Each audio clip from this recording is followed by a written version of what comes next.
રિક્ષાવાળા. હા બોલો. મારે ખીમાણા જવું છે. ખીમાણા જવું છે? હા. ખીમાણા જવા માટે પેલી ઇકો પડી, એમાં બેસી જાઓ. આપણી રિક્ષા તો લોકલ ફેરા માટે છે, જાઓ. મારે એમાં નથી જવું. તમે જેટલા પૈસા થાય એટલા લઈ લેજો. ચાલો. અરે રિક્ષા લઈને શેઠ ખીમાણા સુધી ના જવાય, અહીંથી ઘણું દૂર પડે અને તમે થાકીને લોસપોચ થઈ જશો. એટલે સીધી રીતે એમ કહો ને કે તમારામાં ખીમાણા સુધી રિક્ષા લઈ જવાની તાકાત નથી. એ મેડમ, આ અશ્વિન સીએનજી વાળો છે. ખીમાણા તો શું, છેક ખંડારા લઈ જવાની તાકાત છે, પણ ભાડું 500 રૂપિયા થશે. હા તો લઈ લેજો. હા તો ચાલો.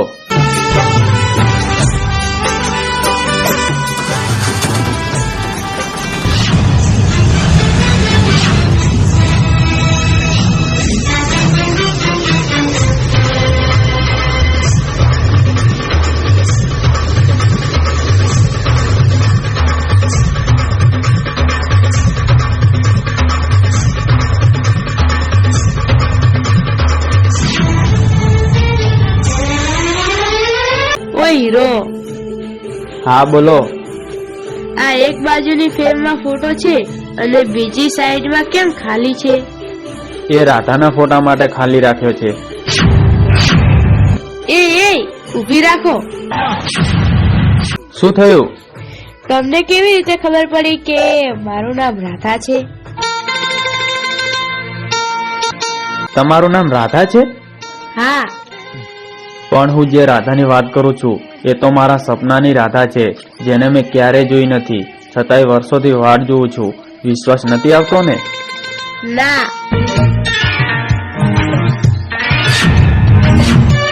હવે તો વિશ્વાસ આવે ને? બીજા બધા ડ્રાઈવર અને આ રિક્ષાવાળામાં થોડો ફેર રાખજો. હા ચાલો.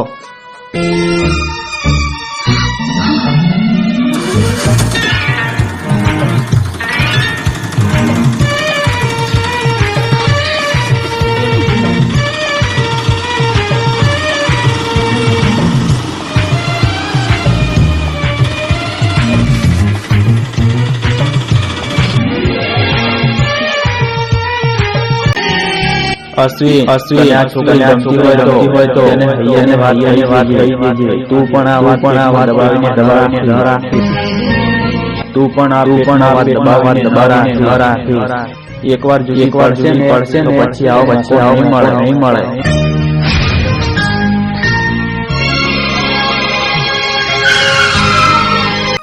આમ એક વાત કહું? હા કહો. તમે પૂછતા હતા ને કે આ રિક્ષામાં એક ફ્રેમ ખાલી કેમ છે? હા તો હવે આમાં એક ફોટો લગાડવા માંગુ છું. તો લગાડી દો. તો એમાં આટલા મૂંઝાઓ છો શું કામ?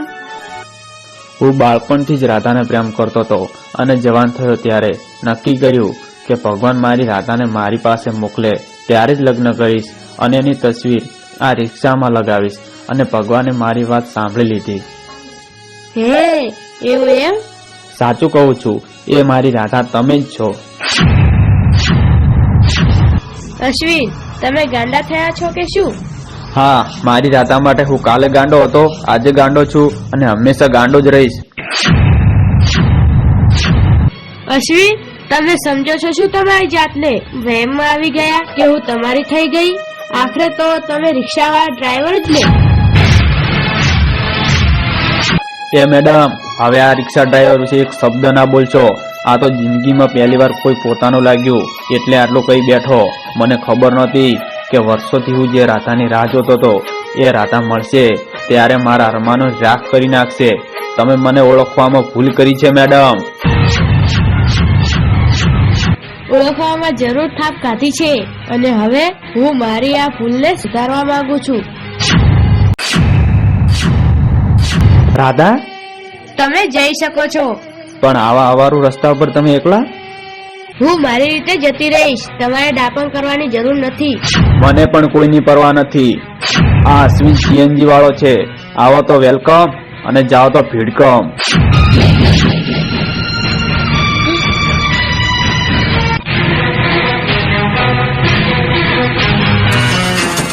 આ તો સાચી જ જાય છે. ઓય, ઉભા રહો.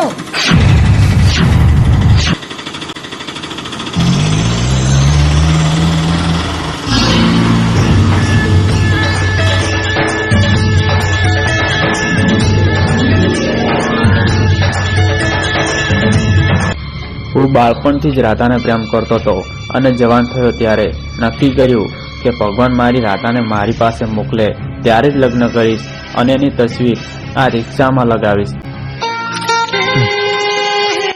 અશ્વિન, રિક્ષા ઊભી રાખો ને. કેમ? ઘર નજીક આવતું જાય છે, પછી આપણે થોડી વારમાં તો જુદા પડવું પડશે ને. તે આપણે ક્યાં જિંદગીભર જોડે રહેવાના કરાર કર્યા છે. હું તમને તમારા ઘરે પહોંચાડી દઉં એટલે મારું ભાડું લઈને હું મારા રસ્તે અને તમે તમારા રસ્તે. ગુસ્સો તો હજી મારા ઉપર જ છે. શું? કઈ નહીં. રિક્ષા ઊભી રાખો ને. રિક્ષા ઊભી રાખો, નહીં તો હું ચાલુ રિક્ષામાં કૂદી જઈશ.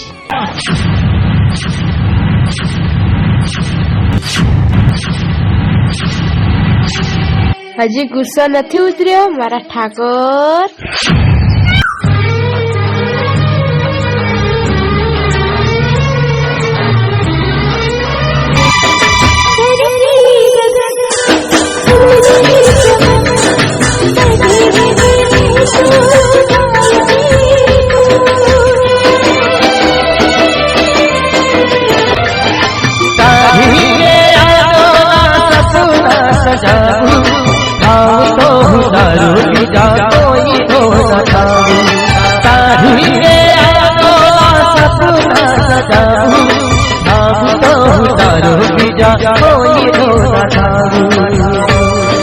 બસ અહીં ઊભી રાખો.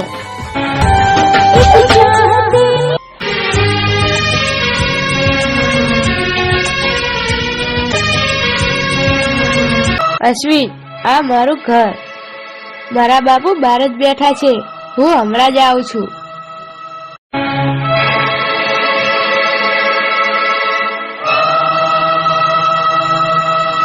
બાપુજી! અરે દીકરી, આમ અચાનક? હા, નવાઈ લાગી ને? બિલકુલ. આ તો સુરજસિંહ છે. બાપુજી, તમારી યાદ આવી હતી એટલે આવી ગઈ. ચાલ, સરસ કામ કર્યું. આવી ગઈ તું એટલે દીકરી. રાધા સુરજસિંહની દીકરી છે? રાધા, આ શું? આપણા ઘરે આટલી બધી ગાડીઓ હોવા છતાંય તું રિક્ષામાં કેમ આવી? હું આપ સૌને સરપ્રાઈઝ આપવા માંગતી હતી.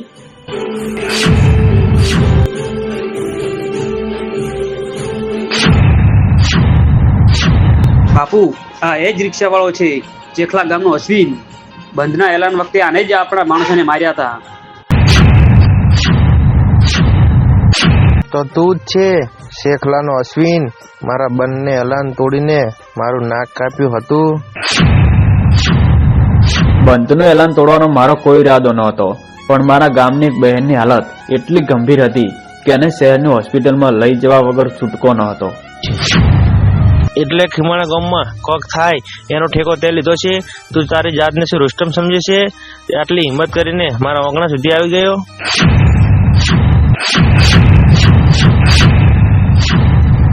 રાધાને આટલા સુધી મૂકવા આવ્યો ત્યારે મને ખબર નહોતી કે તમારી દીકરી છે. ખબર હોત તો તું શું ભડાકા કરી લોત?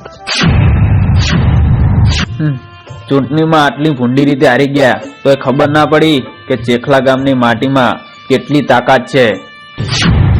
મને હરાવવા વાળાને શેખલાના ગણીને એક એકનો હિસાબ લઈશ. આવતા 7 પેઢી સુધી ખીમણા ગામમાં આવવાની હિંમત નહીં કરે.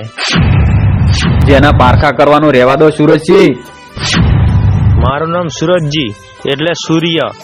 સૂરજની જેમ વખતે આવડે છે ને વખત આવે ત્યારે તારા ઉપર ઝેર વખતે આવડે છે. સુરજસિંહ, નામ રાખવાથી સૂર્ય નથી થવાતું, અને રહી વાત ઝેરની તો મદારીની જેમ નાગને વશમાં કરી એના ઝેરની કોથળી કાઢતા મને આવડે છે. સુખમર, 2 કોળીના રિક્ષાવાળા તો કની સામે ને કના ઓગણે બોલે છે, એનું તને ભાન છે? તમારા ઊંચા અવાજથી હું ડરવાનો નથી સુરજસિંહ, કારણ કે હું જાણું છું કે મદારીનો નાગ અને હારેલો ધારાસભ્ય હજી ફૂંફાડા જ મારે છે. ભીખાજી, તોડી લાખો સાલા હલકત ને.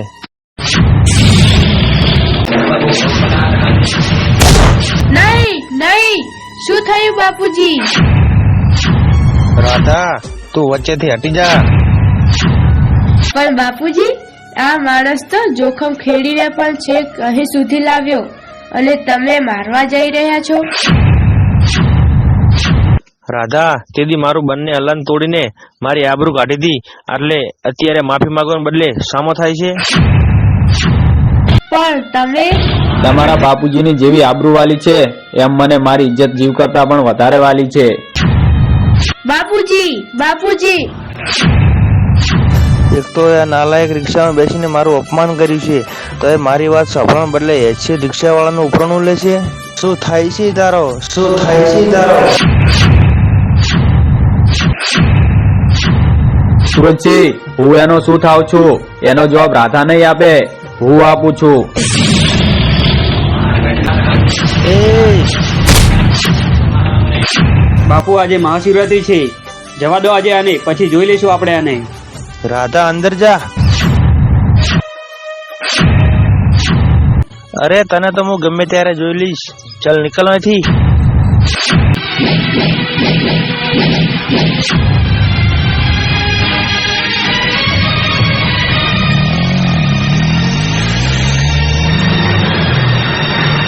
રાધા તો રિક્ષામાં જાણે પૂછીને આવીને. ના બાપુજી, સ્ટેશન પરથી ઉતરીને હું તો ઇકોમાં બેઠી. ઇકોમાં બહુ ભીડ હોવાથી મેં સ્પેશિયલ રિક્ષા કરાવી દીધી, અને આમ કરીને ખરેખર હું તમને બાપુજી સરપ્રાઈઝ આપવા માંગતી હતી. તો જોઈ લીધું એનું પરિણામ. પેલો હલકટ રિક્ષાવાળો કેટલે હજરી ગયો. સાચું બોલ, તું કેમ આટલો બધો સાથ આપતી હતી? તારો સાથ ના હોય તો એ આગળ વધી જ ના શકે. તને મુંબઈ ભણવા મોકલી ત્યારે મને ખબર નથી કે તું ઘરના ધુમાડા કરીને આવીશ. પેલા ના લાયકને તો હું પછી વિંધી લાખીશ. તે પણ જો આ ઘરની મર્યાદા ને સંબંધ તોડવાની હિંમત કરી છે ને, તારા બાપુજીનો સંબંધ મસાજની રાખ થઈ જશે. જો એ નાલાયકની લાશ જો એના ઘરના સામેથી ના નીકળે ને, તો મારું નામ સુરજજી નહીં.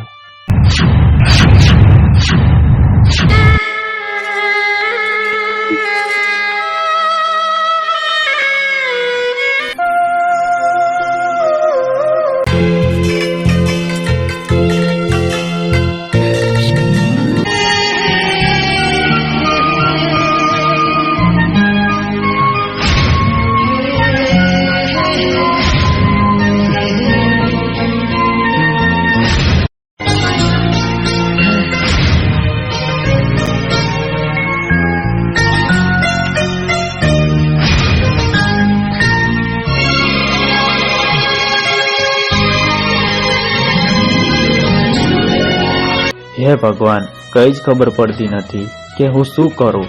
રાધા, આ તારો જ જાદુ છે. તારા વિના હું નથી ઘરનો કે નથી કાટનો, નથી દિવસનો કે નથી રાતનો. અશ્વિન, રાધા, તું અહીંયા? હા અશ્વિન, મને પણ તારી યાદ આવતી હતી, અને તું પણ મને યાદ કરતો હતો. મારાથી ના રહેવાયું એટલે હું તને મળવા આવી, અને મને ખબર હતી કે અશ્વિન આ જ જગ્યાએ હશે. ઓહ, એવું એમ રાધા? હા અશ્વિન, અને અશ્વિન, આવતા મંગળવારે મારે ચંડીસર જવાનું છે. મારી બેનપણીના લગ્નમાં આમંત્રણ છે. અરે, મારે પણ ચંડીસરનું આમંત્રણ છે. હે? તો તું એક કામ કરજે, તું અહીં સુધી આવી જજે, આપણે સાથે રિક્ષામાં જઈશું. ના રે ના, કોઈ જોઈ જશે તો? તું તારી રીતે પહોંચી જજે. રાધાબેન અને પેલા રિક્ષાવાળા સાથે હવે એને કોઈ નહીં બચાવી શકે.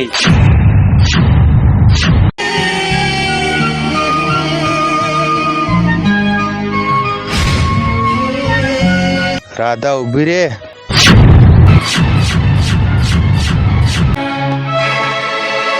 આખરે તો ઘરની મર્યાદા ઓળખીને પેલા હેચે રિક્ષાવાળાને મળવા ગઈ હતી. ના બાપુજી, મેં તને કીધું તું ને કે ઘરની આબરૂ તો તારા બાપુજીની પરવા નહીં કરું. આજ પછી ઘરની બહાર નીકળી છે ને તો તારા પગ કાપી નાખીશ. હું લગ્ન કરીશ તો અશ્વિન સાથે જ બાપુજી. તને હજુ શરમ નથી આવતી?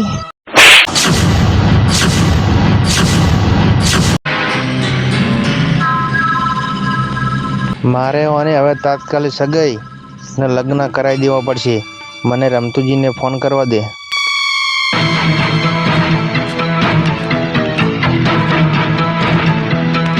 હાલો. હા બોલો સુરજજી. મારે આપને એમ કેવું હતું કે રાધા સાથે તમારા દીકરાને સંબંધી નક્કી હતું, તો જલ્દી કરી નાખીએ રમતુજી. કેમ આટલી જલ્દી સુરજજી?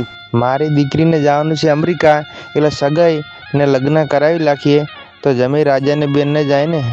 ઓ એવું છે એમ ને. હા રમતુજી. સારું તો સારા શુભ જોગડીએ જોઈને કરી દઈએ સગાઈ અને લગ્ન. હા સારું રમતુજી. હવે બસ સગાઈ ને લગ્ન કરાવી દઈએ, પછી અમેરિકા મોકલી દેવી છે. પછી ઓલો નાલાયક રિક્ષાવાળો શું આવશે?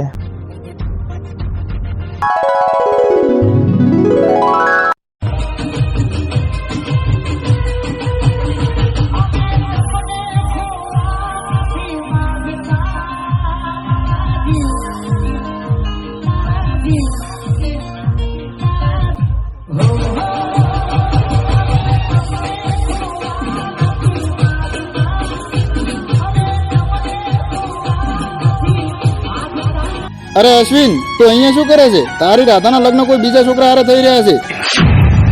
ના હોય તો આ શું વાત કરે છે? રાધાએ મને જાણ પણ ના કરી કઈ. એના બાપુ એના જબરજસ્તી લગ્ન કરાવી રહ્યા છે. જા તું જલ્દી જા, એને લઈ આવ.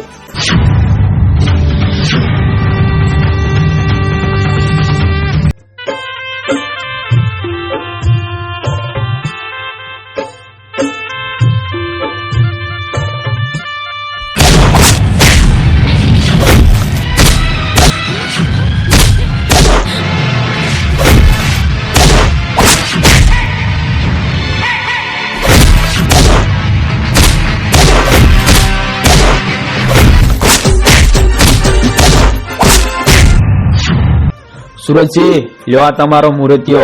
જે એને જાતને ના સાચવી શક્યો તો એ રાધાને કેવી રીતે સાચવશે?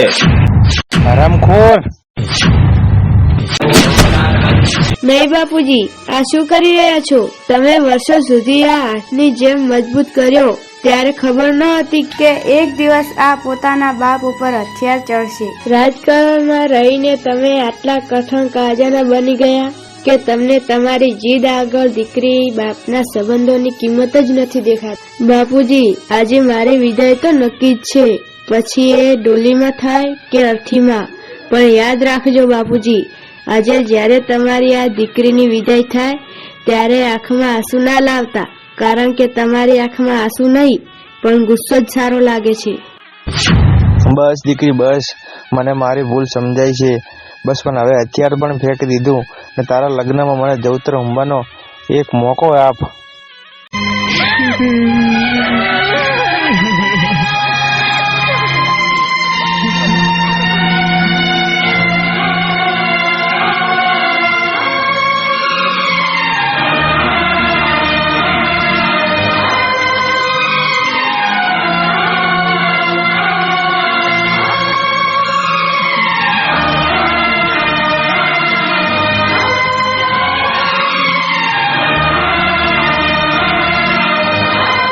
બળવંતજી, મને માફ કરી દો. બસ બસ, તમારે માફી માંગવાની કોઈ જરૂર નથી. મને કોઈ ખોટું નહીં લાગ્યું. અરે મને આજે સમજાયું કે મનના માંડવાની ઊંચાઈ આગળ ગમે તેવા મહેલો પણ નાના પડે છે. જાઓ તમારી દીકરીના લગ્નમાં જાઓ તો લો.